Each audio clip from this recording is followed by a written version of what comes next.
Today I would like to present you payments on the XRP Ledger DEX. And for this we'll have three concepts. One, the credentials. Second, the permission domain.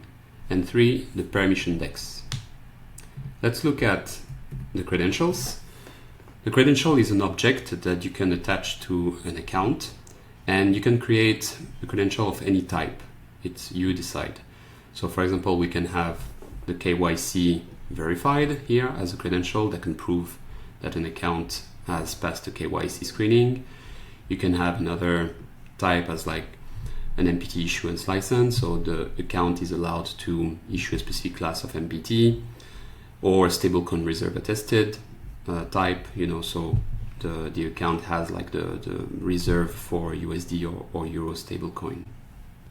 The second is the permission domain. So the domain in itself doesn't do much, but it will allow to control access to specific features on the XRP ledger. We have currently two features which support domains. One is the lending protocol. It's an amendment in progress.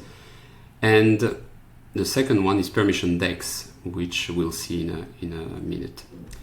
So the domain will have an ID and will englobe one or multiple credentials that can be issued. And finally, so we have the permissioned DEX. So the accounts which hold the credentials which are part of a domain will be allowed to create a permissioned offer or hybrid offer. And we'll stay on the permission offer during this demo. And the accounts which have a credential or which don't have a credential at all, which are not part of a domain, they can only create open offers that everyone can consume. To showcase the permission DEX and the payments on the DEX for the XRP Ledger, I created this UI, which I hope will be clear.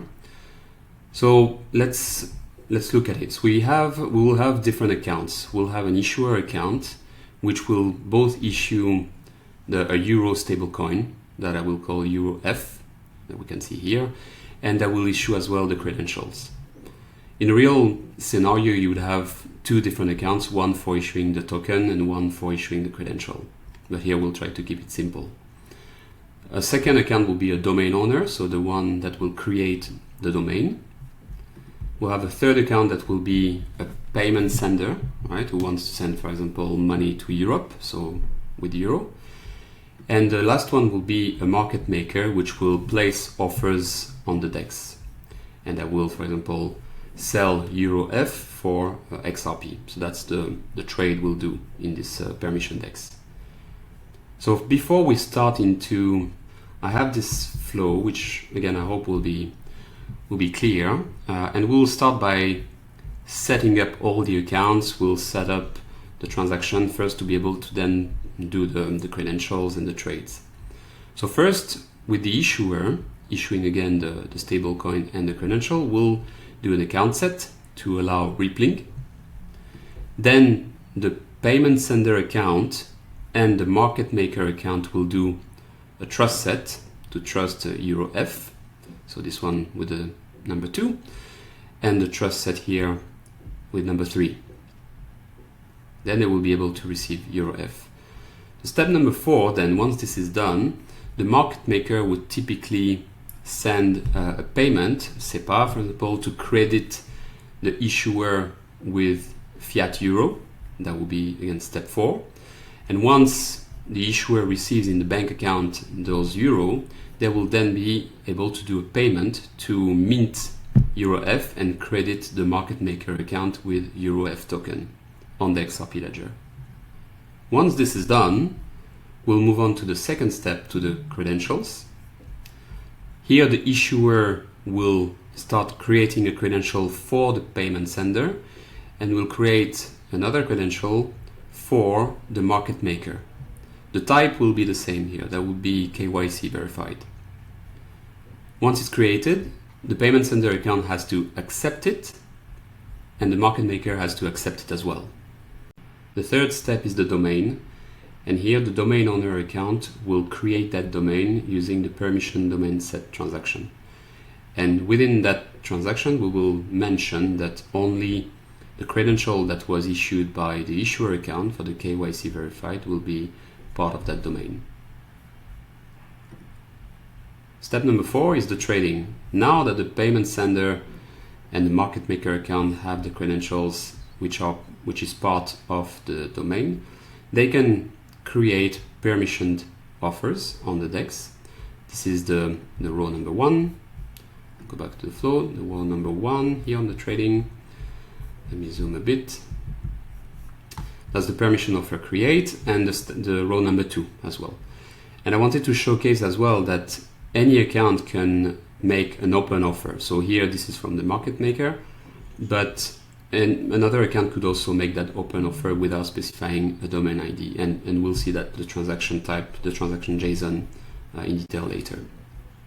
So when the transaction number 1 and number 2 are created, the permission offers, there will be a match and the trade will happen.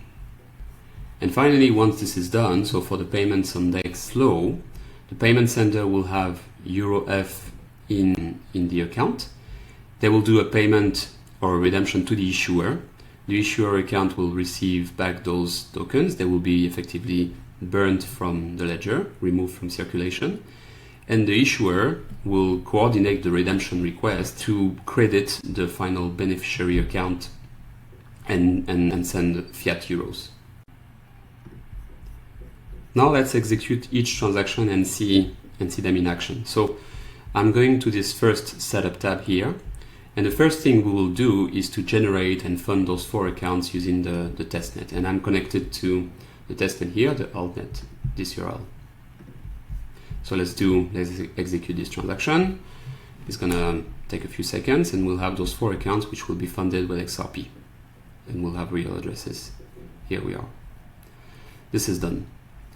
Then what we need to do is an account set and enable the rippling. So that would be it. The flag is 8 for the default rippling. We'll execute the transaction, and then the payment sender will trust the issuer with EURF, and same thing, the market maker will trust the issuer with EURF. So let's execute those 2 transactions in parallel. So we are sending a trust set. If I look at the transaction, this is how it looks like with the amount. Those are done. Then there is a SEPA transfer. So this is off-chain, right? So the market maker will then send some euro to the issuer bank via SEPA. And once the issuer receives them, they will then do the payment to mint EURF on the ledger. So let's execute this. This is off-chain and immediately marked as green. And finally, we'll mint. So we do a payment, right, to the destination with the correct amount. This is something we covered in previous videos. Here it is. So the setup is done.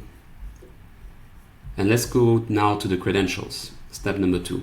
So the issuer here will issue the KYC verified, I think. Yes, that's this one, KYC verified credential to the payment sender. And then we'll do it to the market maker. So the transaction looks like this. The transaction type. The subject here is the beneficiary. And the credential type needs to be hexadecimal encoded. And this represents KYC verified, this one here. We'll do the same thing for the credential to the market maker. It's the same transaction. Well, it looks very similar. And this is now, the step is that the payment sender and the market maker, they have to accept that credential. So we'll use a credential accept transaction.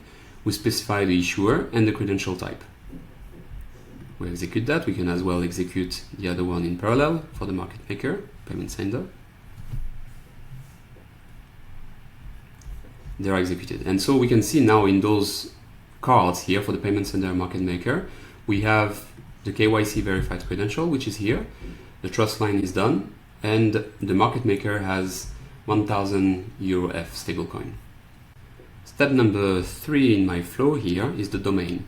So the domain owner will create that domain, and the transaction looks like this. We need to do a permission domain set, and inside this accepted credentials array, we specify the one by the KYC verified by this issuer, which is the HKO, this one here. We execute that transaction. Done. Step number 4 is the trading. Now that the domain is set, the credentials are accepted, we can start doing the offers. So we have the payment sender here, the first one, and they want to sell 60 XRP for 60 euro. Remember that they want to do like a euro payment, and they want to credit a beneficiary in France, let's say, to have euro. So the way Permissioned DEX works is that you have this offer create transaction type, but what you need to specify here is the domain ID. And this is what will allow that offer to be permissioned, right? And only consumed by other accounts which have the right credential. Let's execute that transaction.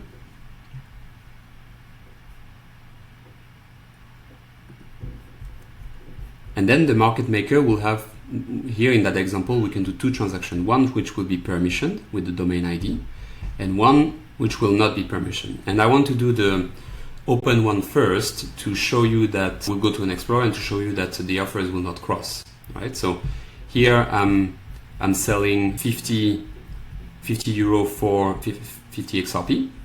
So I'm going to execute that transaction. There is no domain ID in that JSON. And let's go to the payment sender account. We'll see that the balance for euro is still 0.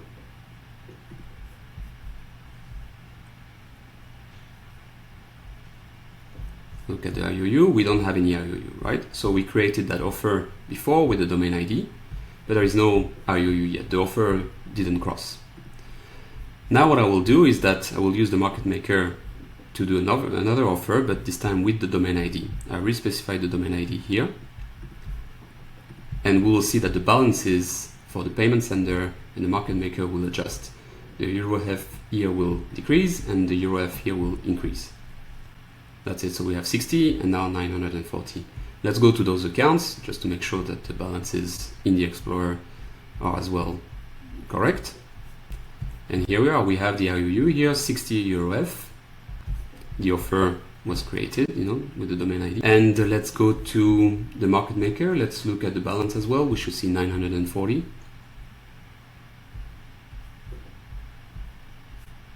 And here we are, 940. This is done, so the permission offers worked, and the final one will be the redemption. So we can burn 60 EURF from the payment sender. So typically the issuer would have like a backend API to do the redemption. The payment is validated, so there is no euro account anymore, sorry, euro stablecoin anymore. And one action which is off-chain is the request, so the redeem for fiat euro, it's an off-ledger settlement. And here execute, so that would simulate the off-chain interaction. And that's it, the beneficiary is credited with euro, and the payments is done on the XRP Ledger DEX. Here you have like the result, all the transaction, if you want to play with it. Let me know what you think. I hope that was useful, and see you in the next video.